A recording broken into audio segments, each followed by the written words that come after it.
says. Welcome to today's Daily AI News. Have you ever wondered what's really going on inside an AI's head when it writes something? It can feel like pure magic, right? Well, in this explainer, we're going to pop the hood and show you the surprisingly simple mechanics behind how an AI actually thinks.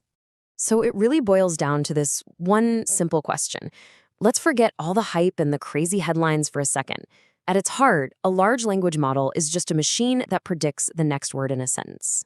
But how it makes that choice, well, that's where all the magic is. And more importantly, that's where all the control lies.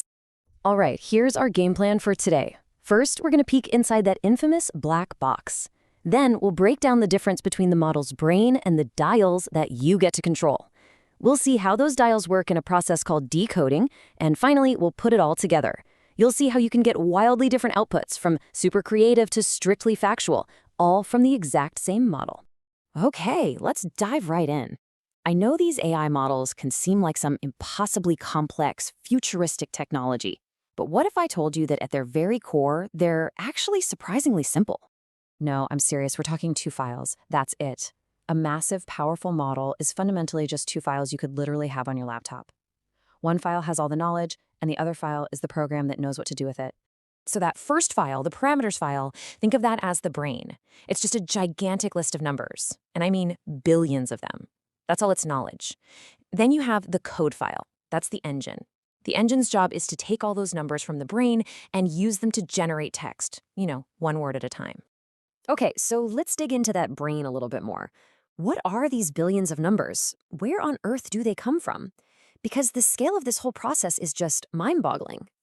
Just to try and put this into perspective, if you took a single fast computer processor and asked it to do all the math required to train a big model, it would take over 100 million years. 100 million years! It's this colossal effort to basically read a huge slice of the internet and then compress all of that information down into a set of numbers. And those numbers are what we call the model parameters. These are the internal settings, the weights and biases that the AI adjusted over and over and over again during that massive training process. It's the distilled, compressed knowledge from all the books, articles, and websites it learned from.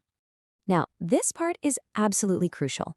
No human programmer sat there and coded these billions of values. Nope. The model learned them all by itself. And once the training is finished, that knowledge gets locked in. It's frozen. The best analogy I've heard is to think of it like a high-quality frozen meal. The recipe is set, the cooking is done, you can't change. So, that raises a pretty big question, right? If the brain is frozen, if the meal is already cooked, how do we influence what it says? Well, this is where we come in. We don't change the brain, we change the settings on the engine that uses the brain. These settings are called hyperparameters. Think of them as the dials and the sliders that we, the users, get to play with to guide the generation process. We're not retraining the model or changing its core knowledge, we're just telling the engine how to use the brain it already has. So let's just nail this down because it's really the whole key. Parameters are the brain. That's the fixed, learned knowledge, the pre-cooked meal. Hyperparameters, those are the dials. That's your control over how that meal gets served. Do you want it served plainly or with some creative flair? That part's up to you. So how do these dials actually work their magic? Well, they influence a process called decoding, which is just the fancy term for how the model chooses the next word. Let's look at the 2 most important dials you'll encounter. First up is temperature. This is basically your master dial for randomness.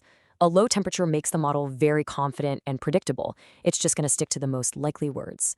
But when you crank the temperature up, it flattens out those probabilities and encourages the model to take more risks and try out less common words. A super simple way to remember it is this. Temperature is your creativity dial. If you need a straightforward, factual answer, you turn it down.